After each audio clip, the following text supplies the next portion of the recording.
Good morning. This is House Education on February 5th, 2026. This morning, we're going to hear from the Chief Operating Officer of the Agency of Administration. So this is following up on a request made to sort of help sort out funding for the adult education programs across the state. This has really been an ongoing discussion. It's largely been handled by the Appropriations Committee. This is all sort of part of what we need to do in our budget letter to the Appropriations Committee. I may be corrected if I'm wrong, but this isn't a question about the level of funding. That's generally been agreed to, but this is a question of how that funding is allocated to the various organizations that provide adult education. Nick, are you prepared to sort of give us a little background and all that? Yeah. I'm just going to turn it right over to you to walk us through. Great. Thanks, Mr. Chair. So for the record, my name is Nick Kramer. I'm Chief Operating Officer at the Agency of Administration. Appreciate the committee's time today. I think this is the first time this session I've been in this committee, so nice to see you all. As the chair suggested this, well, actually, before I jump in, I see that I'm the only one on the agenda today, Mr. Chair. I do note there's other stakeholders in the room, just to help me calibrate like the level of detail you want to hear from me. How much time more or less should I anticipate? We've got until 10:15. Okay.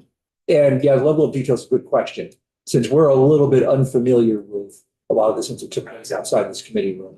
And I will be thorough, and if committee members feel like I'm boring you to death, then let me know. Well, as we're erring on the side of perhaps being not too thorough, but because we might need to have a higher level understanding. Okay, right. Well, I'll try to start here and dive in as appropriate, and please, committee members, ask questions. With the caveat that I too am fairly new to this space, right, prior to this legislative request. Certainly the Agency of Administration are not subject matter experts in adult education, or we weren't, but had an opportunity to work with a really great, I think, group of stakeholders and have learned a lot. So by way of context then, as this committee probably is aware, last year's big bill, the last year's appropriations bill, had language in it requesting, and I'm going to sort of talk through the report. There's two reports, one submitted that's kind of the culmination of work done by all the stakeholders that we were charged with bringing together, and then that's specifically from the Agency of Administration. So I'm starting with the full one, and a lot of what I'm saying is mirrored in the structure of the report. So if committee members are interested or haven't read it and want to follow along. So the legislative charge that brings us here was language in the last year's big bill, section E 504.3, which charged us, the Agency of Administration, with kind of being neutral conveners and facilitators of a discussion around specifically the funding formula for adult education. My understanding of the context here, which certain committee members may be more familiar with, is that the funding formula, the way adult education funds historically have been distributed has changed a bit without going super into the weeds, but has largely been based on a State Board of Education rule, which is somewhat complex and has a number of different pieces to it. But the upshot is that there were very different per student allocations based on that formula, depending on which county you lived in. Certain counties had really high per student allocations and some not so much. And so to zoom out even further, Vermont's adult education and literacy programs are funded primarily through state funding, but there's also a not insignificant piece of the overall pie, which comes from federal sources. Adult education and literacy falls under the umbrella of the Federal Workforce and Opportunity and Innovation Act, or WIOA. And so under that act, the funds are required to be distributed on a competitive grant basis, right? So these are competitive grants. There's a grant cycle that the Agency of Education administers that is a 3-year grant cycle. So every 3 years, they go out and issue solicit applications for these grants. For the last couple decades, more than a couple decades, there have been sort of 4 incumbent AEL providers in the state. The Tutorial Center, which is located in Bennington and serves sort of that region of the state. Central Vermont Adult Education, which Catherine heads, which is sort of in Central Vermont, as you would imagine. Northeast Kingdom Learning Services, headed by Michelle Faust. And then VAL, or the Vermont Adult Learning, which Tara runs, kind of serves everything else, every other area of the state. So those 4 incumbent providers are kind of the universe of folks that have been providing these services. They've been the ones applying for and receiving these grant funds. As I mentioned, the old formula, well, 2 things. The old formula did 2 things. It both set the total amount of state funding for AEL and describes how those funds are to be allocated on a county basis, right? That's the existing language. That's in 16 VSA 411F. And that on the basis of that language was actually, so I'm struggling because I don't want to go too far into the weeds, but there was some conflict between recently changed statutory language, which is what I was just talking about, and then the longstanding State Board of Education rules. And there was some different interpretations between the Agency of Education, expectations from incumbent providers. There are very different outcomes depending on whether you follow statute or the State Board of Education rules in terms of how the funds are allocated. The Agency of Education's interpretation, I think last year or the year before, was, well, statute supersedes State Board of Education rules.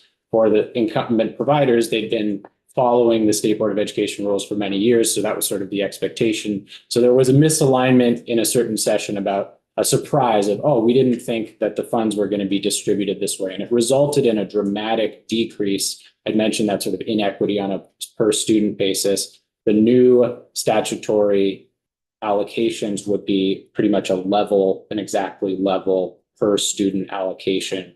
And so that resulted in some incumbent providers seeing precipitous declines in the amount of funding that they were going to receive, which was obviously a challenging for them operationally.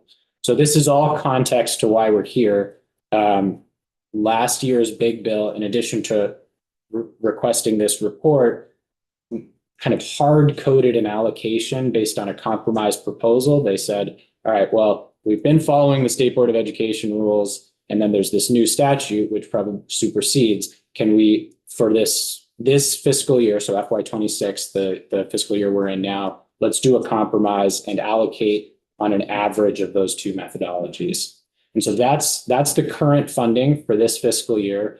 Then on top of that, the charge was, okay, and let's have the Agency of Administration convene as sort of a neutral stakeholder process to talk about what makes sense moving forward, and to acknowledging kind of that historical inequity where some providers were getting way more per capita per student than others. But we also didn't want to, I think the intent of the legislature was, well, let's not move so dramatically that, for instance, an incumbent provider couldn't continue to function and serve students. So I'll pause there because I know that was a lot of background, just in case there are any questions from committee members so far. No, it's been very good. Thanks.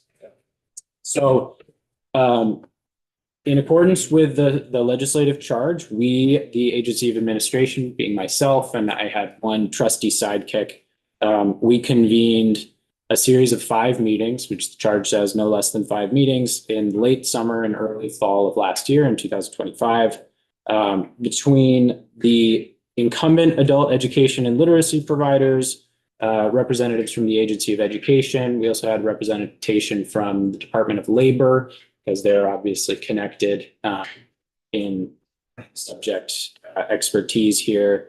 And then we also put out the invitation for participation to a number of other organizations who had attended. I mentioned these are competitive grants. As part of that, there's sort of a grant informational workshop where people can come and learn more about WIOA and the opportunity. And there were a couple organizations that had attended those grant workshops, but had not wound up applying. And so just in the interest of having, a broad swath of perspectives, we put out an invitation to attendees of those workshops. I think really there was just one person who consistently attended who wasn't an incumbent provider and was really just there to observe, but a representation from the Vermont Migrant Education Program at UVM.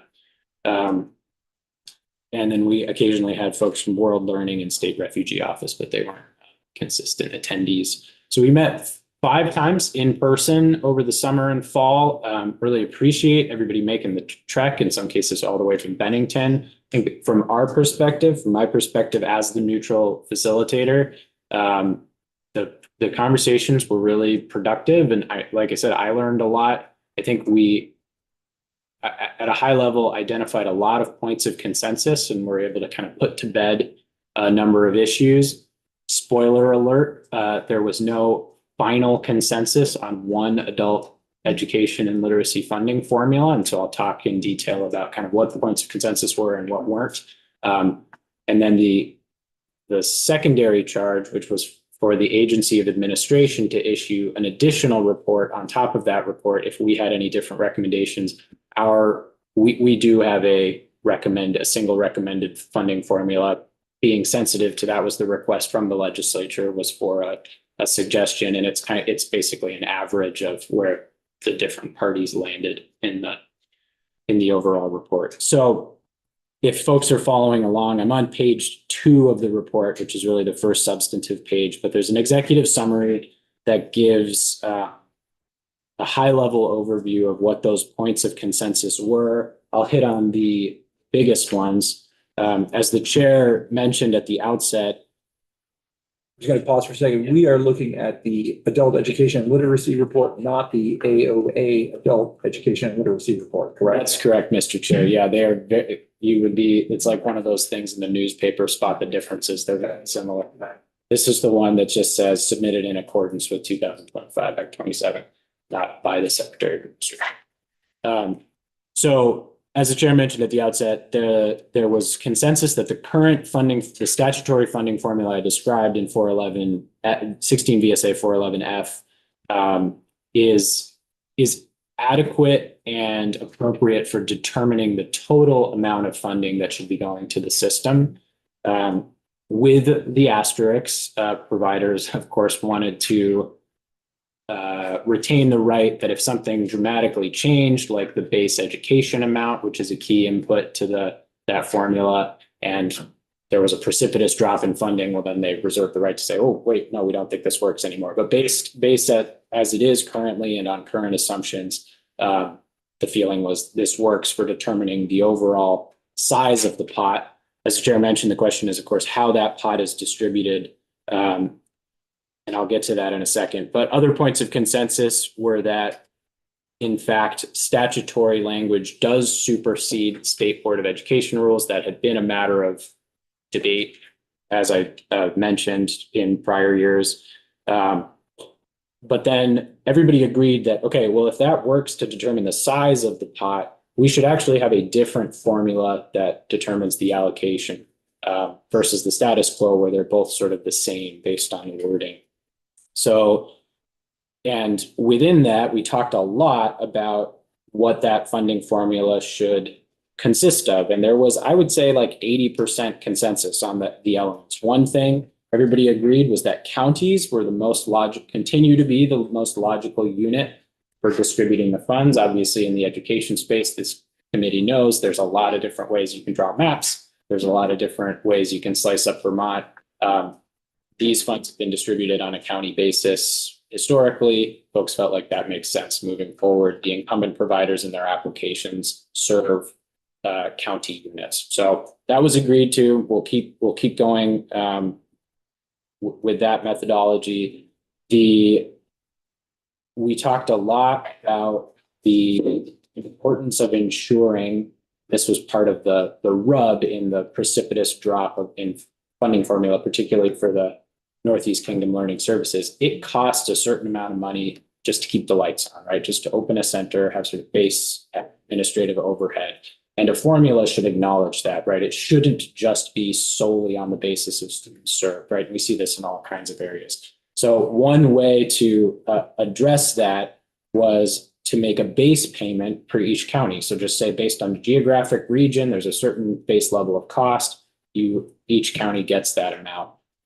We talked at some length about what that should be. There were some proposals. I think at the end, everybody settled on $80,000 per county. So for each of Vermont's 14 counties, each would get 80,000. And then the question really, so that's you multiply 80,000 times 14. It's always dangerous to do math in public, but that's a significant chunk of change out of, I should mention, the state's total pot of funding we're talking about is around 6 point something million. And then there's federal funding. That's a small portion on top of that, but this is all focused on how to distribute the state funding. And so the question is, all right, once you make those base payments, how do you allocate the rest? And that's kind of the end of where we got to total consensus. The points of divergence between providers were on that remaining amount. There was a group of 3 of the providers, the Vermont Adult Learning, Central Vermont Adult Education, and the Tutorial Center, who all felt like, well, the remaining funds should be allocated solely on the basis of a count of students served. And that's defined very specifically in statute as the rolling 2-year average of students served based on the number of students that have completed diagnostic testing. So that's kind of a mouthful, but basically the intention is you want to count the people that are sort of formally onboarded into the program and receiving services. And the 2-year average, I understand, is just because there can be ups and downs year to year. So that helps to smooth. And that's based on current statute. That's sort of what is in 16 VSA 411F currently. So their feeling was, okay, you make the $80,000 base payment per county, distribute the rest based on those counts. And those are numbers that the Agency of Education tracks. And so it's easy to say, okay, Essex County, you get this much based on that number, Franklin County, et cetera. Northeast Kingdom Learning Services agreed that metric continues to make sense as a basis to distribute a good chunk of the remaining funding. But the concern that they surfaced was that if you're only counting students served, there are costs implicit in sort of the seat time or the exposure per student. In other words, their contention was that it doesn't cost the same to educate a student who's in the program for 3 months versus a student who's in for 3 years, right? And so they were advocating for a portion of that remaining funding to be allocated on the basis of student hours, which is a slightly different metric, right? You could serve 300 students, and if they're all in for a week, that's 300 student weeks, right? Or you could serve 1 student for 300 weeks, and under a per student only basis, you would get very different funding for those. So, and we had a lot of discussion about this. I mentioned 5 meetings. We sort of started at the beginning with guiding principles. Everybody agreed the funding formula should be equitable, but it should also be simple and transparent. And we continually tried to come back to those principles as like weighing those 2 things. In the final couple of sessions, I think we had a lot of really productive discussion from my perspective as a neutral facilitator. I mean, of course, I'm going to say this, but I really don't think this is an issue where there's like a right answer. It just depends on your perspective. And I think there were really valid points made on both sides. So the final proposals that the providers were pushing for were a solely student count basis, and then Northeast Kingdom Learning Services was advocating for the remaining funding after the county base payments to be made, I think 75% on the basis of student count, just like the other 3 wanted, and 25% on the basis of student hours, which are numbers that the Agency of Education also tracks and has available. So I'll pause again because I'm saying a lot just in case there's any questions on that. There questions? I have some, and I'll wait until I hear everything. Great. This has been frankly very clear. Okay, good. We strive for clarity.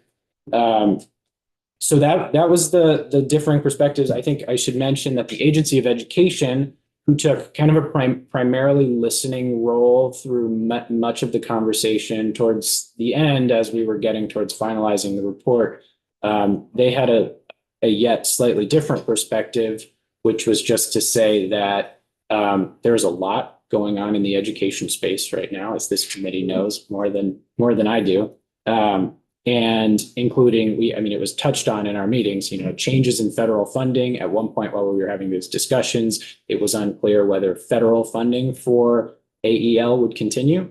That would throw a wrench in things in the sense that, as I mentioned at the outset, our program design has largely been based on the federal Workforce Opportunity and Innovation Act. And there are a lot of requirements that come attached to that. If federal funding went away, it would be a question for government, for this body to decide. If we were solely state funding this program, there might be flexibility to make some amendments, some changes to the program design that we didn't have if, based on trying to align with federal guidance. So that felt like a big unknown that the Agency of Education flagged. Also just that, there's a lot of education transformation happening specifically in the state, and that is very much live.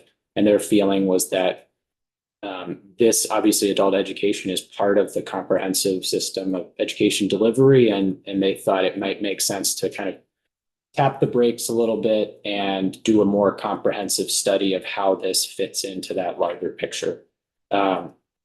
And so they kind of brought that forward as a recommendation towards the end, and that's described in text in this report.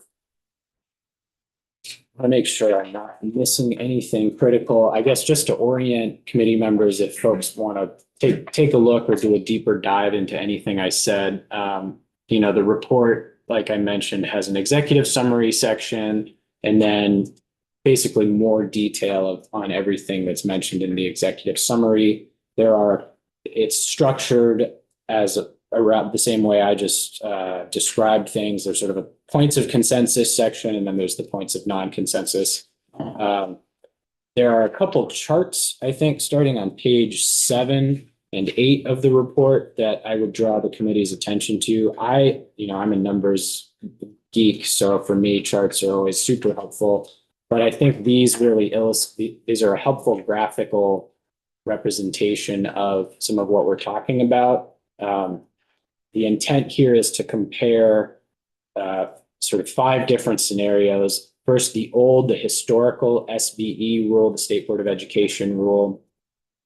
And then I'm skipping to the middle one, which is the student count only rule. That's a light gray bar. That's what's currently in statute in 16 BSA 411F.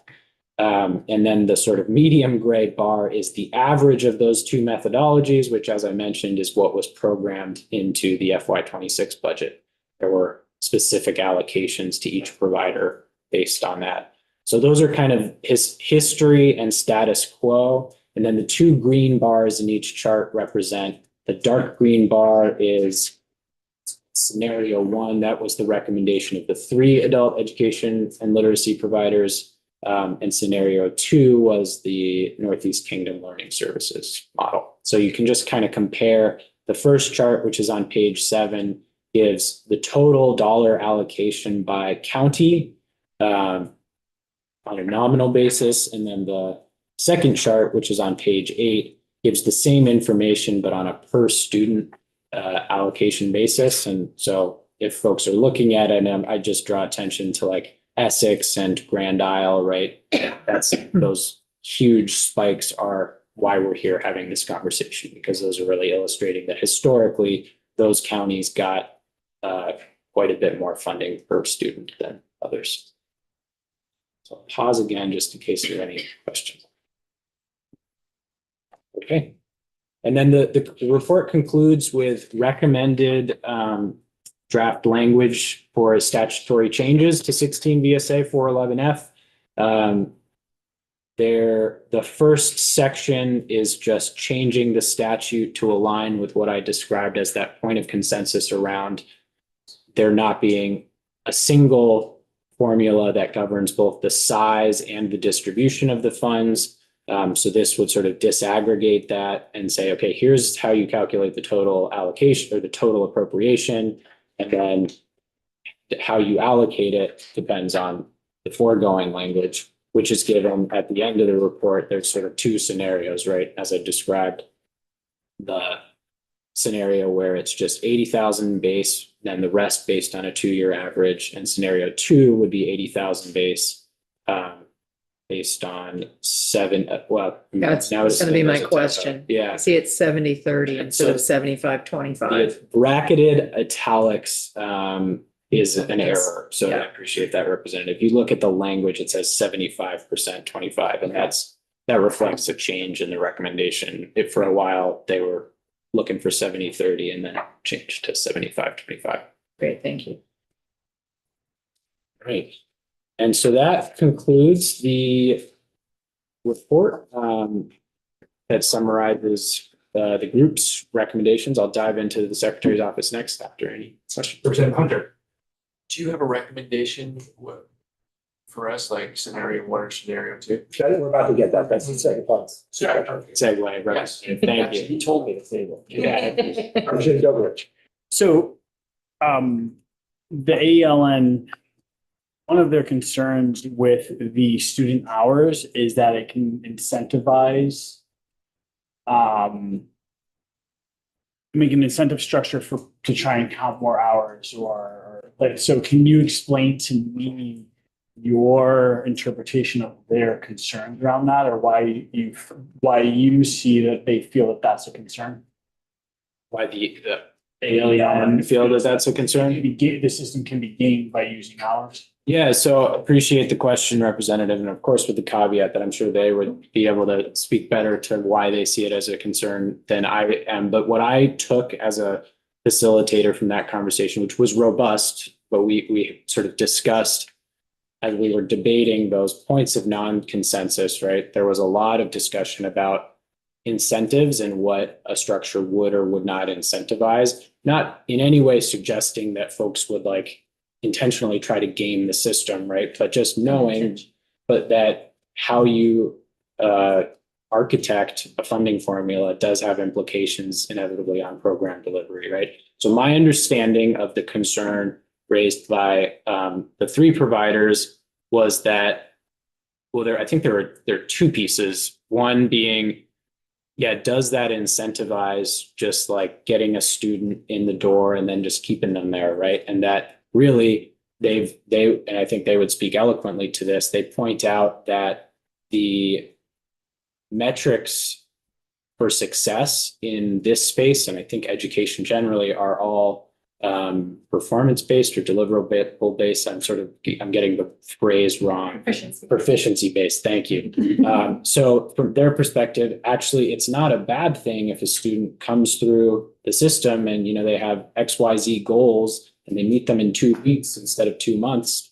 Great. Like that's their perspective is, well, they've met their goals, right? So incentivizing just butts in seats is the phrase that's been tossed around. That's not necessarily benefiting anyone, right? So I think that's part of the concern. There may be other components to that. I think just in the interest of, again, trying to remain a neutral party here, the counter concerns advanced by the Northeast Kingdom Learning Services are, well, an argument could be made that just a solely per student count formula could have an incentive to just get as many students through the system as possible, right? And that if there's no guarantee of additional funding to really work in an ongoing way with a student who's like a higher touch student for whatever reason, then there could be potentially an incentive to kind of get them to those milestones quickly. And there's no real incentive to provide that kind of more ongoing construction. Of course, there's a counterpoint to that counterpoint, right? Which is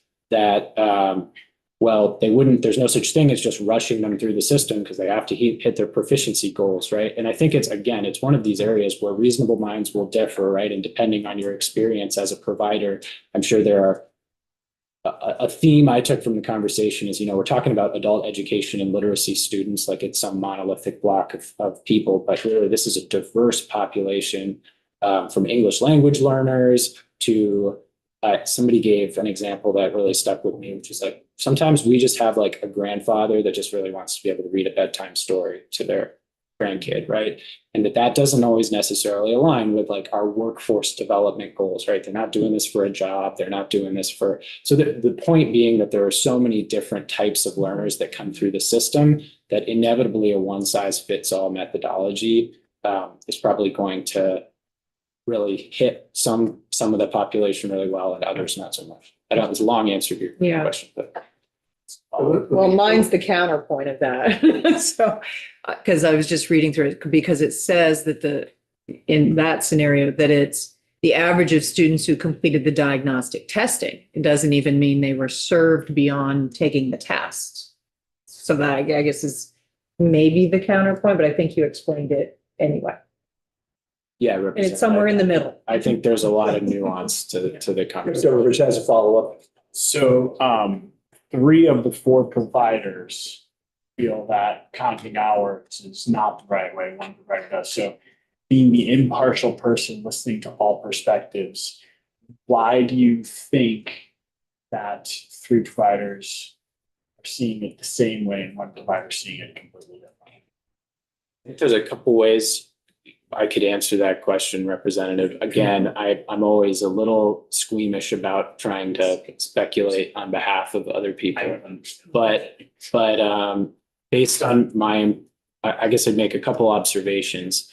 I think that there are, no secret to anybody in this building, right? The Northeast Kingdom is a very specific region of the state with specific challenges. Put in a plug. I'm actually from Northern Orange County, and I'm always like, where's Orange County Day, right? Like they're not unique in the Northeast Kingdom, but it is a really specific region of the state, right? And there's some challenges in that part of our state that are, again, not unique there, but particularly acute.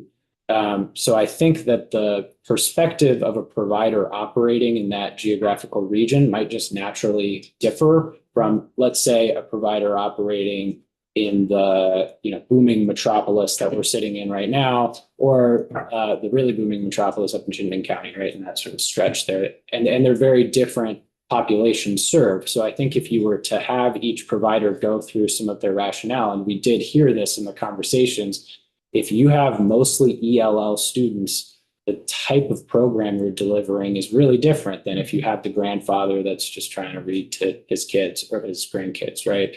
Or the percentage of people living without percentage of people in poverty, percentage of population without a GED or a high school diploma. I mean, these are all topics we touched on. We had a lot of conversation about, like, should there be other metrics besides just the 2 that we're talking about to try to get at this? And I think ultimately everybody decided not to go down that road because it started to look a lot like the old State Board of Education rule, which has like 5 or 6 different weightings and categories and gets really complicated.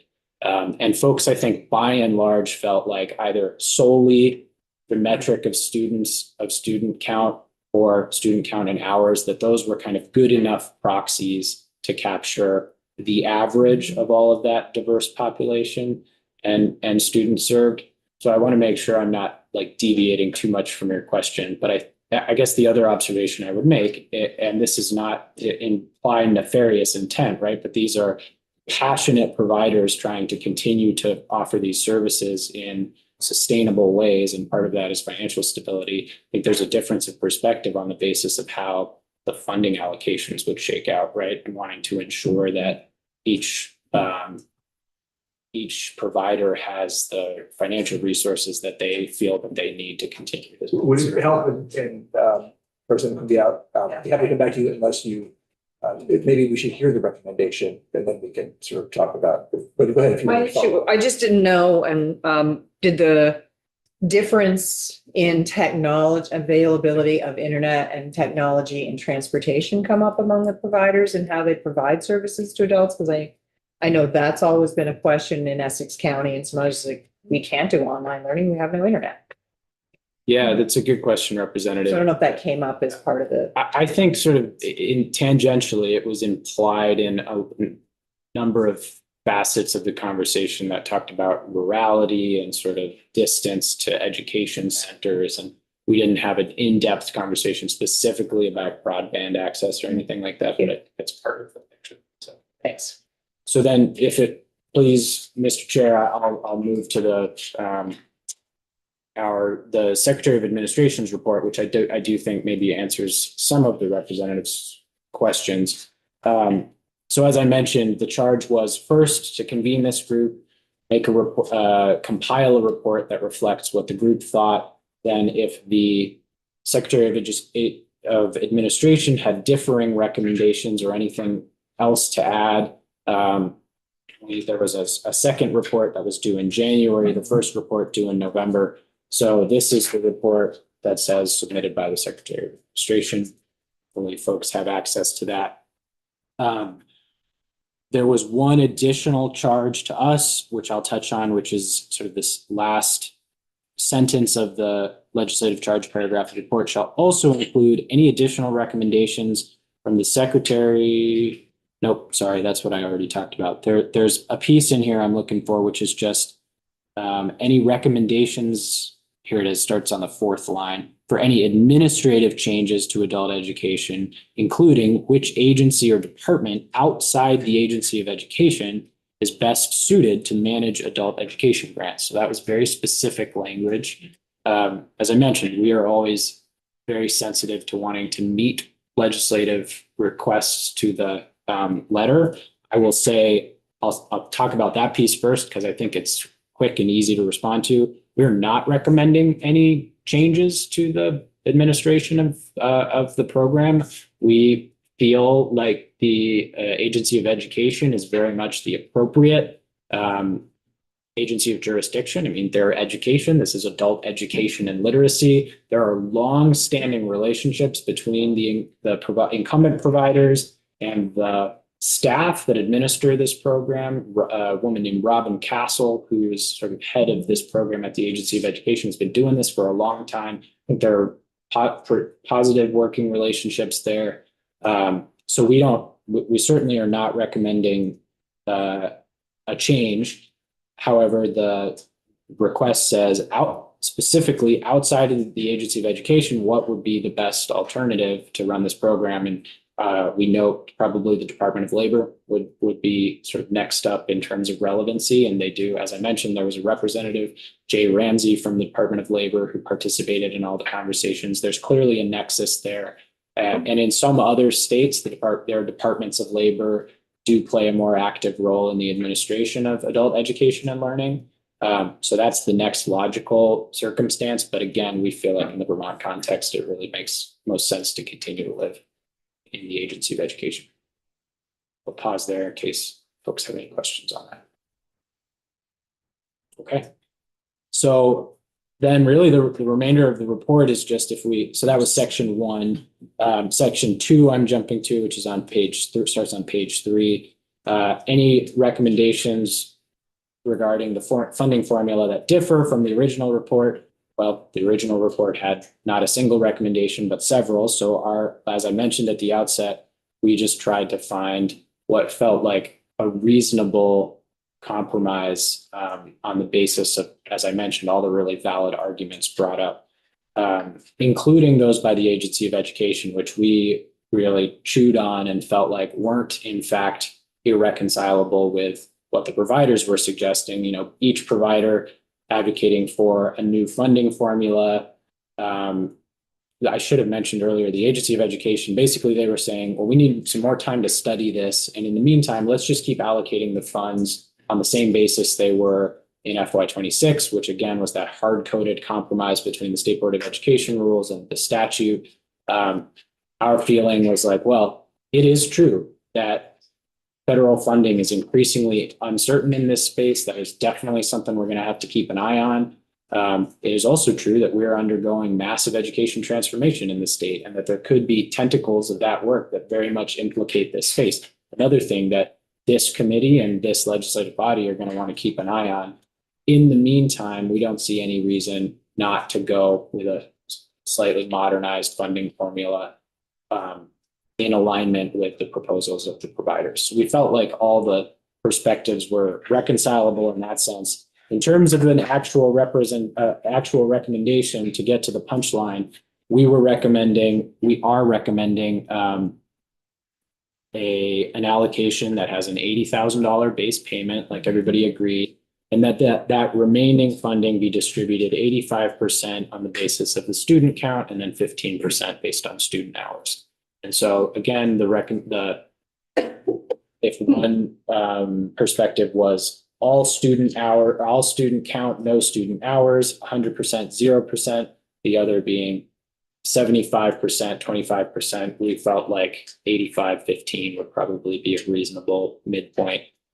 Feeling like there was a lot of, and maybe this gets to some of the representatives' questions, but that there were a lot of strong arguments to be made for why student count was really the sort of primary allocation distribution. It's, for one thing, been the feature of statute for a long time. It's part of how the grant evaluation is. Like, that's a metric that's included in the grant proposal. So it's not a surprise to providers. This is sort of historically how it's been. And really, and so 85%, the vast majority of the funding should continue to follow that methodology. The 15% really being an acknowledgement. We felt like there is some truth to the fact that it does cost, there are differing costs based on kind of contact with students, and wanting to ensure that there is a little bit of flexibility to accommodate the fact that there may just be some students that don't move as quickly through the system as others, and that was important not to completely cast aside. So that's where we landed. Again, not as subject matter experts, but just trying to synthesize all of the good information and passion that we heard from providers. This report also has some charts which just have now 4 bars, the same 3 bars that the first report has, and then the single green bar represents our recommendation. So again, a graphical illustration comparing the different scenarios. And the report concludes with the statutory language that it would take to implement that recommendation. Thank you. Any other questions? One, thank you very much for your work on this. This has been something that has continually churned up, and it seems like you really put a lot of time and energy and thought into this. So thank you for that. Second, you may not be able to answer this, but I can look around the room. Is there advocacy or is there agreement that this compromise is the best path forward? I'm going to guess perhaps not.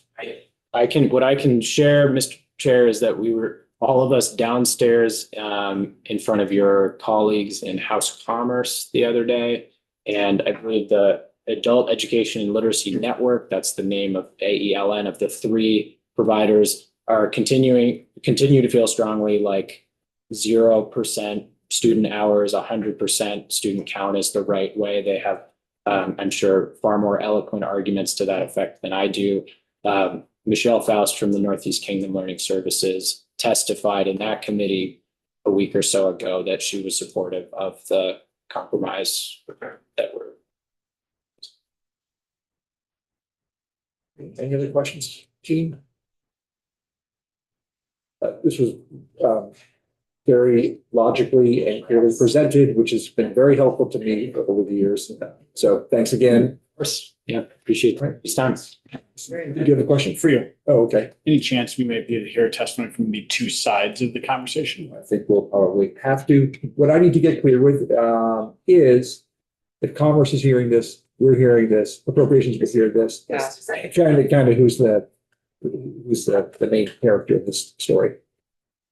And so I'll get some clarity on that. Polish my presentation. Yeah. So you basically gave the same presentation to Commerce as well. Somewhat more abbreviated downstairs. Yeah. Okay. Senate Commerce or House. economic development. Okay, all right. They're not really downstairs. From our cuts. Feels that way. Actually, right there. Okay, great. Thank you very much. Thank you. Well, maybe we'll take advantage of the fact that we have a little bit of time here. And if anybody from the AELN, or whatever the acronym was, would like to speak, Sure. I don't want to put you on the spot. No, that's okay. No, we're here. So I'm Tara Brooks and I am the executive. Why don't you come sit up front? That'd be great. Me too. So I'm Tara Brooks and I'm the executive director at Vermont Adult Learning. So we represent Wyndham, Windsor, Rutland, Addison, Chittenden, Grand Isle, and Franklin counties. So we serve all of those for Val, and then And Central Vermont Adult Education, we serve Washington, Orange, and the Loyal counties. And I'm Catherine Clausen. Thank you. So I think our biggest point, and I think Nick touched on this a little bit, is really that, adult education in Vermont is about goals and efficiency and being as efficient as effective as possible to meet the goals of the adult learner.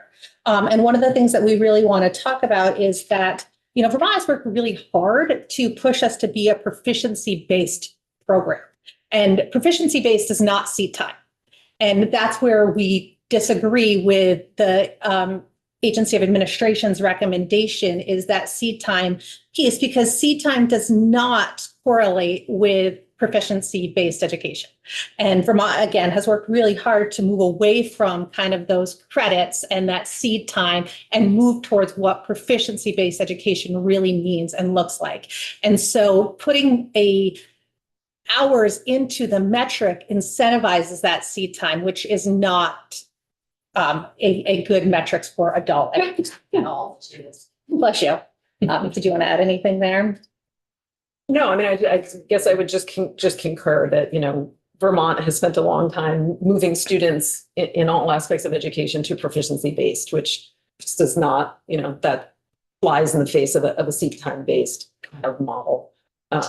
So we really feel like that's not educational best practice at this point in time in the state. And so it feels like some of it, I'm gonna put it in quotes, I guess, for like problematic road to head down with adult education to like have that metric in the mix. Yeah. And as Nick alluded to, we have students at various different levels. They could come and be with us for 1 month. They could come and be with us for 4 years. It really just depends on their goals and where they are when they start and where they're hoping to get to at the end, and what other challenges they have. I recognize that, he also alluded to the counties have different challenges in front of them. I will say, I feel like the population that we see in adult education is very similar, regardless of what county you're in. Many, many, many of the folks that we see are living on the edge. They're, one flat tire away from economic disaster.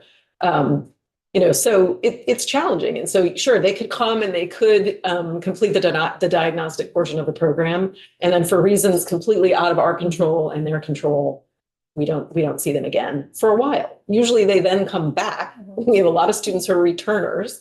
They drop out to deal with whatever crisis they have on the home front that is preventing them from coming in to complete their learning. And then a year later, 2 years later, they'll pop up again and show back up and say, here I am again, here's a new set of goals that I'm working towards. So I feel like, by and large across the state, that's sort of the population that we deal with in our programs.